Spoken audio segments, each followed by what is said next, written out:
Welcome. This is James Corbett of CorbettReport.com. And I'm James Evan Pilato of MediaMonarchy.com, and we welcome you back to another important episode of The New World Next Week. NewWorldNextWeek.com gives you the links to the sources, the audio, the video, and so very much more. James, a rather dark episode this week, and we'll get right into it with a story via the UK Independent. Lord Justice Fulford campaigned to support pedophile group. One of Britain's most senior judges campaigned to provide legal support for a pedophile group which was trying to lower the age of consent to 4. According to reports in the Mail on Sunday, Lord Justice Fulford was praised by the Pedophile Information Exchange, PI, for coming to its defense when he co-founded a campaign which defended its members from criminal charges. The newspaper said Lord Justice Fulford was involved with the National Council for Civil Liberties, NCCL, a group which has been criticized for its links with PI during the 70s and 80s. When all of this blew up recently, James Fulford told the BBC that he had briefly been involved with the NCCL and the campaign for homosexual equality, but that he had no memory of being involved in the campaign to support PI and said child abuse was wholly wrong. So when I started to look into Fulford a little bit, I found two interesting stories, James. One from The Guardian, which goes back to March of 2013.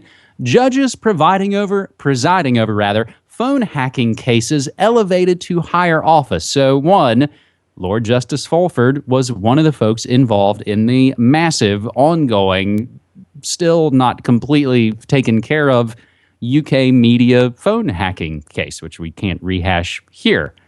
The other story, and this is a recent one, and James, within this last year, after residing on one of those cases, they moved him off the phone hacking case. He got a sweet gig as being an advisor to the Queen. And in looking up his name, I also found this comes from February 28th from Bedfordshire News out of the UK. Man convicted of having child sex abuse images on his computer wins an appeal allowing him to access kids. And who granted him that appeal? That's right, Lord Justice Fulford. James? Well, I'm glad you brought in that context to this story, because I think the context is important here, and it is important to keep in mind that this story is sourcing from the Daily Mail, which I think any of the UK viewers will know is not exactly a reputable source of news. So we do have to take this with a grain of salt in the way they're framing it. And obviously, I think the listeners and viewers out there, at least regular viewers of this podcast, will know that the people at the very top of the pyramid are disgusting, horrific people, psychopaths who would not hesitate to be involved in these disgusting child sex rings and the other things that continually are continually being exposed, and often enough in Europe and in Britain specifically, amongst the gentry and the lords and barons and all these people in their sick castles and all of that. So we know this goes on, but the context of this story paints a potentially very different story. So I want to throw in a couple of relateds, again, coming from The Guardian, both related to this specific one that's been covered, this story that's been uncovered in the Daily Mail. One is under the headline, Judge Apologizes for Involvement with NCCL Group Linked to PIE, talking about how he was part of this gay rights group, the National Council for Civil Liberties, which had this association with this Pedophile Information Exchange group, and he's trying to say, well, I wasn't approving of that connection. I was more with the NCCL part of this. And then the other one is an article, again, from The Guardian, Who is Judging the Judges, which goes more into some of the background of this, including a very interesting part of this, which is that Fulford, according to this article, had also been concerned at the use by prosecutors of the judge-made catch-all offense of conspiracy to corrupt public morals.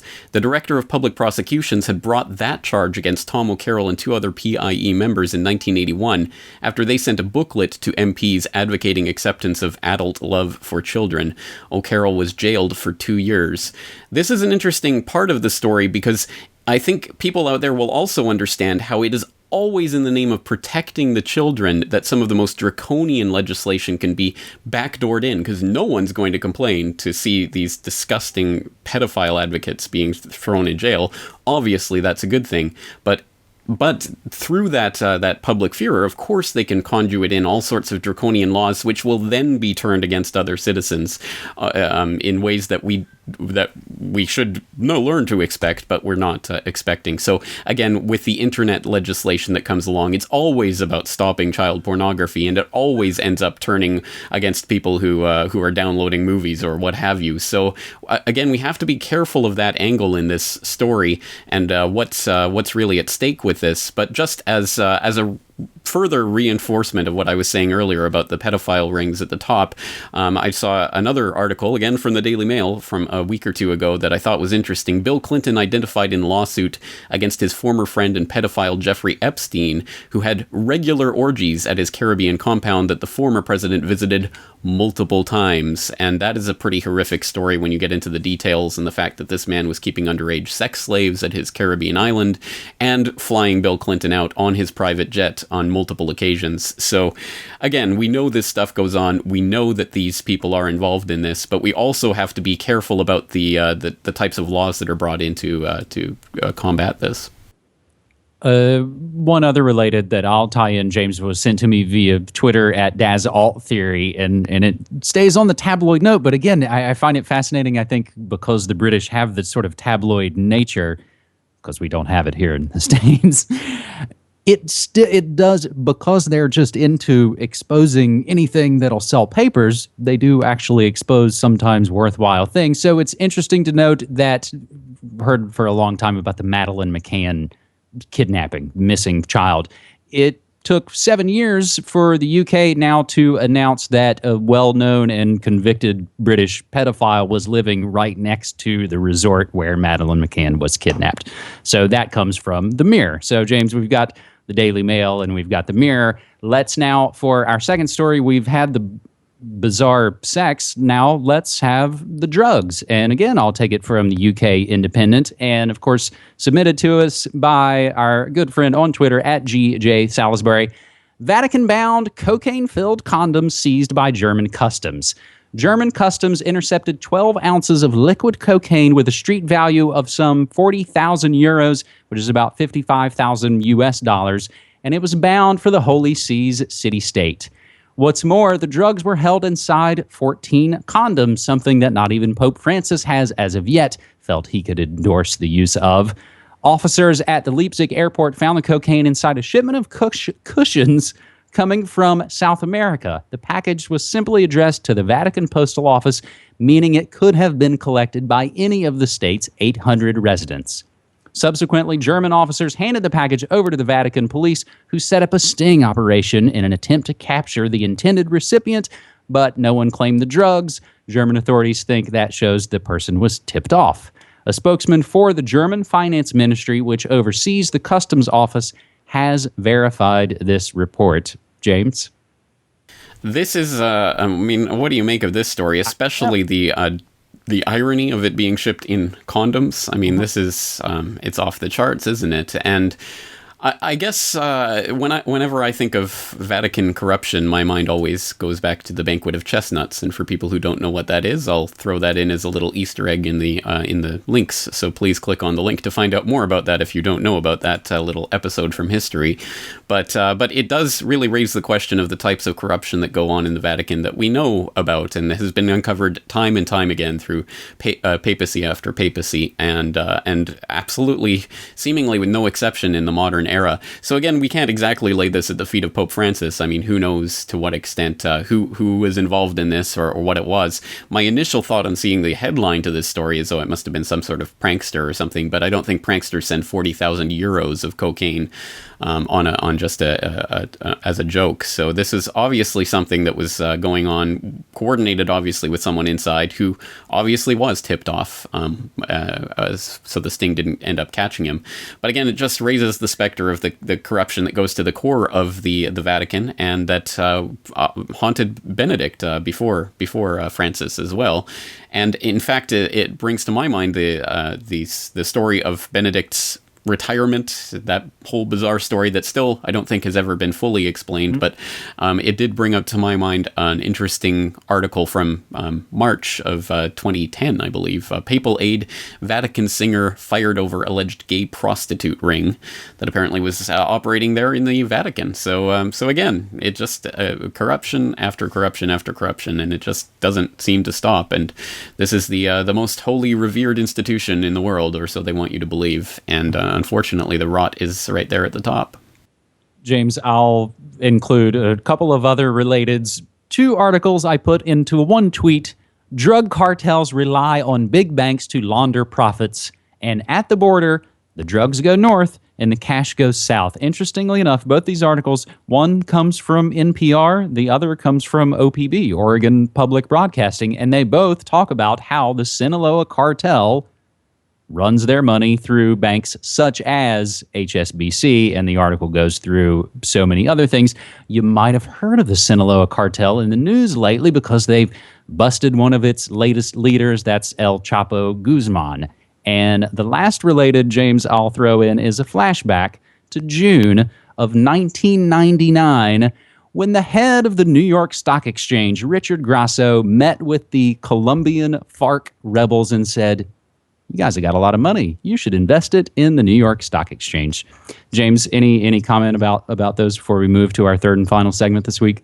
Not really. Just to say business as usual in the New World Order. So we've had the sex, we've had the drugs, and now we have not the rock and roll, but the resources. Sanctions against Russia? Well, don't tell ExxonMobil. This from the always interesting allgov.com. Imposing sanctions against Russia for its takeover of Crimea would not sit well with ExxonMobil, the United States' largest oil corporation. Now, ExxonMobil may be based in the United States, but that doesn't mean it's an American company, not in the sense that its interests and those of the nation coincide. Sometimes they might have shared interests, but in the case of Russia's power play in the Ukraine, ExxonMobil has far too much invested in America's former Cold War nemesis to see the U.S. government, led by President Barack Obama, get in its way of making money.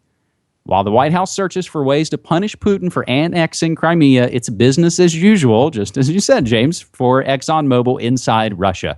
2 years ago, the American oil giant signed a lucrative deal with Rosneft, Russia's petrochemical behemoth, to jointly explore offshore oil and gas in the Kara Sea in the Arctic Ocean and the Black Sea, where the Crimean Peninsula is. As part of this agreement, Rosneft acquired a 30% stake in 20 ExxonMobil offshore oil and gas exploration blocks in the Gulf of Mexico. This arrangement has not been compromised by the Ukraine crisis. And James, as long as we're talking about oil, I think it's interesting to note, and sad and disgusting and infuriating, oil spill shuts down a Houston ship channel right on the 25th anniversary of the Exxon Valdez spill. And even more recently, BP spills unknown amount of tar sands into Lake Michigan, and that story is still developing. James? Well, exactly right. That is a particularly sad irony there. But on the note of Russia and the sanctions, for anyone who's been reading the International Forecaster, I have been writing about this for weeks now. I think that these sanctions are all hot air. That's why we've only seen bark and definitely no bite so far with the sanctions. And I don't think we're likely to see any, precisely because of this, because of the interlocking nature of the multinationals that bear no allegiance to the United States or any particular country and are operating in Russia, so they don't want their interests messed with, and they won't be, trust me. They will not be messed with by these sanctions one way or another. So it's all smoke and mirrors being played out right now, and I think that this just feeds into the larger global agenda, which, as that article does point out, has nothing to do with multinational corporations being beholden to U.S. interests or any other national interests. They are only only beholden to their corporate owners. And of course, what is ExxonMobil other than one of the seven sisters of Rockefeller, of the Rockefeller dynasty? So we know who's really puppeteering this from behind the scenes. And of course, this leads into the specter of the new Cold War. Meet the new Cold War, same as the old Cold War, which, as we know from people like Anthony Sutton, was provided completely by support, technological and otherwise, military, financial, from the West. And that's how it was built up. And that is exactly what is happening now, as you're about to reveal in a related story. And as Anthony Sutton also talked about in his work, he even predicted back in the 1990s when he was writing, or 1980s, when he was writing in, for example, America's Secret Establishment, he predicted that China would become one of the world's leading economies by the year 2000. He said, well, switch that with 2010, and we're pretty much there, based on the interlocking deals and contracts that are made with multinational corporations from the West with China. And he was seeing it there taking place in the build-up to the Chinese behemoth, with some of the contracts that were being signed in the latter part of the 20th century, but they're continuing, and not only China, but Russia. So once again, the whole Cold War mentality that's being built up right now is all smoke and mirrors. And I think to drive that home even more, a great related from Blacklisted News and Judicial Watch: U.S. gives Russia free military equipment. The secret operation was exposed this past week by members of the U.S. Congress that discovered it going through the 2014 budget and the 2015 budget proposals. And again, all the smoke and mirrors in the show and the sanctions will not affect really any of this. James, I think, in a way, this is, I think, from the earliest planning of it, should show that all of the revered institutions, from the churches to the banks to your so-called elected officials, are completely effed. They're all completely lawless criminals, and they should be treated and regarded as such. So having said that, I'll just quickly mention a couple of our updates and a couple of stories submitted via Twitter, #NewWorldNextWeek. Abu Ghaith, Osama's son-in-law, has been convicted in his terror trial. We covered that story in full for a few weeks ago for you here on New World Next Week. And a couple of stories submitted to us, which you can do on Twitter using #NewWorldNextWeek. Again, an update on the ongoing saga of the Flight 370 out of Malaysia, gets into the AWACS, hijacking, sabotage, and propaganda. And I'll also note I actually just did an interview with Niall Bowie, who is based in Malaysia, RT reporter. And we talked about, in addition to Ukraine and China and Japan, we talked about Malaysia and Flight 370. Another interesting one from @Mamik: spyware app turns the privacy tables on Google Glass wearers. And finally, YouTube enlists trusted flaggers to police videos. And James, I think as we close this, we'll throw that out to the audience to say, don't let that happen. Well, that's the point. And I was just listening to your interview with Niall Bowie today, so I will recommend that. It was a good conversation. And unfortunately, we had a rather somber conversation today about business as usual in the New World Order and the corruption of every institution imaginable. So hopefully next week we can have a more upbeat conversation, hopefully with some positive news stories. On that note, please submit your positive news stories ideas. Once again, #NewWorldNextWeek, or email James or myself, and we'll be happy to include that next week. So on that note, James, thank you again for your time. Thanks so much.